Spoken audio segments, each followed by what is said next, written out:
What's so funny? Kawhi's playing, Tomer.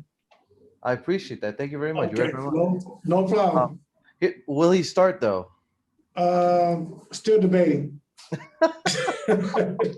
No, we're going with Reggie, PG, Kawhi, Marcus, and Zoo. Thank you, Ty. I appreciate that. Yeah. On another note, with all the jam-packed schedule, you've mentioned a couple of times that it's just been hard to get DeMarcus acclimated to the playbook and everything. Like, have you found ways to do that amid the really tight schedule at all, or has it been really complicated?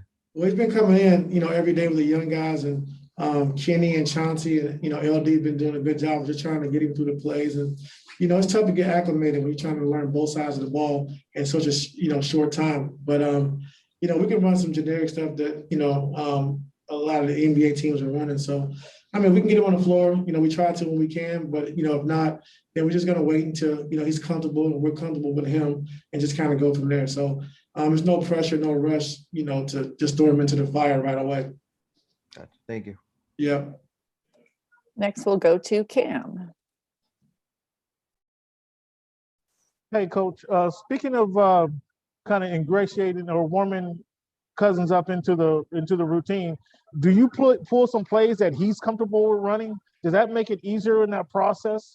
You kind of like see what you have in the playbook and try to associate with what he's done before and what he's comfortable with. And of course the easy turn 5 and punch 5 and things like that he understands and knows.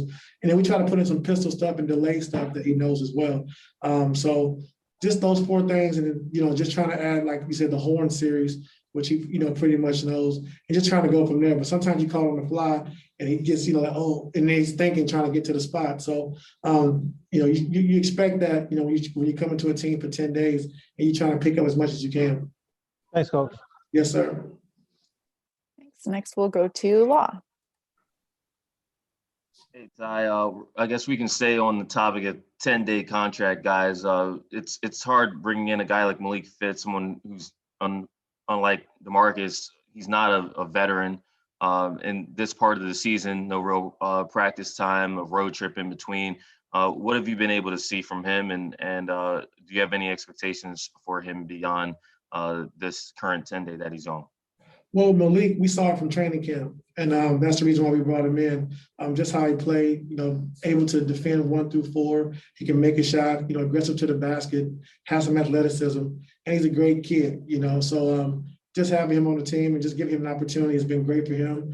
He's played 3-on-3, he's played 4-on-4. He knows some of the plays because, from being down in the G League with our team. So it was just great just to have him here. He's a breath of fresh air. Doesn't say much, just quiet, just comes in every day, comes into work, does his job, and just kind of goes from there. Next, we'll go to Miriam. Hey, Ty. So you guys are going to have some fans in the building tonight. Wondering what your expectations are for that, how you feeling about it, and whether you have an idea if the guys are excited. Yeah, they are excited. It's great to have our fans back, with some of our fans back, in the building. That helps you think that things are, slowly getting back to normal, for one, but to have our fans in the stands to, cheer us on, and because we're going to need it, coming off 7 games in 10 days and off a road trip, and having some juice in the building, some energy in the building from our fans will be great. Thanks. Next, we'll go to Farbad. Hey, Coach, sticking on the subject of fans, this is going to be your first game coaching as the coach of the Clippers in front of fans. Is there any kind of extra feeling about that at all, or does it still kind of feel like business as usual? It's going to be business as usual, but it's going to be good to have them here. Like I said, just cheering on our guys and get us that energy that we need, that extra boost.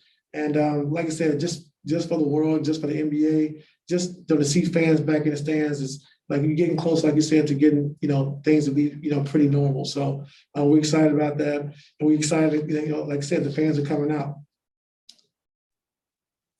Next, we'll go to Andrew.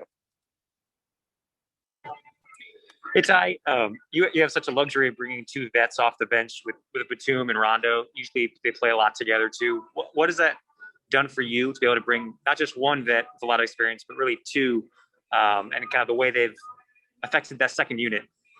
It means a lot. I just think, like I said, 2 veterans that are very smart, very high basketball IQ. on both sides of the basketball.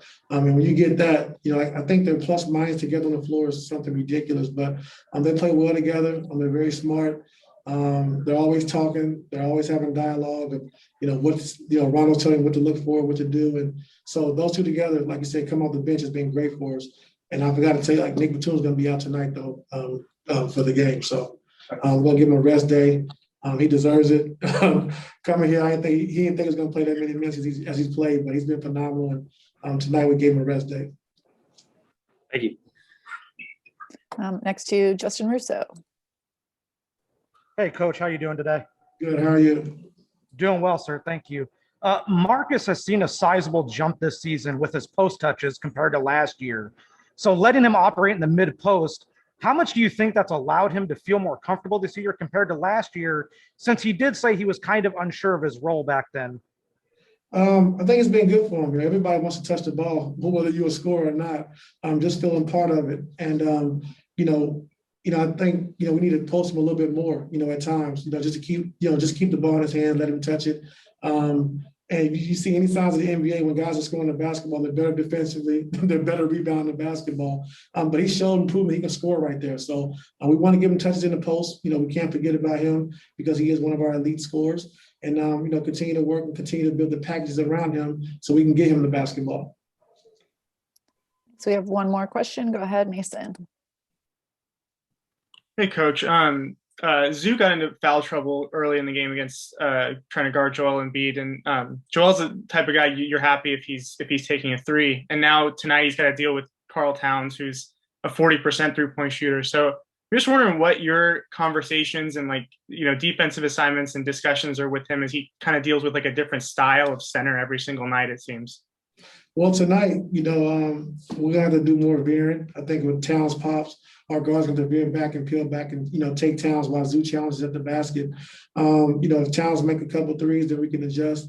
I thought last game we did, a really good job of adjusting in Minnesota by putting him on Okogie and letting him and Serge guard Okogie while Nick Batum and Marcus and those guys guarded Towns. So we was able to front the post and come double team on the backside, and then we were able to switch pick and rolls out front. So we'll give him a couple different looks. It's not Zoo's fault that the guy, a center, shoots 40% from three. So he has to be who he is, protect the paint, protect the rim. And if we got to make a change and make an adjustment, we will. Appreciate it. Yes, sir. Thank you.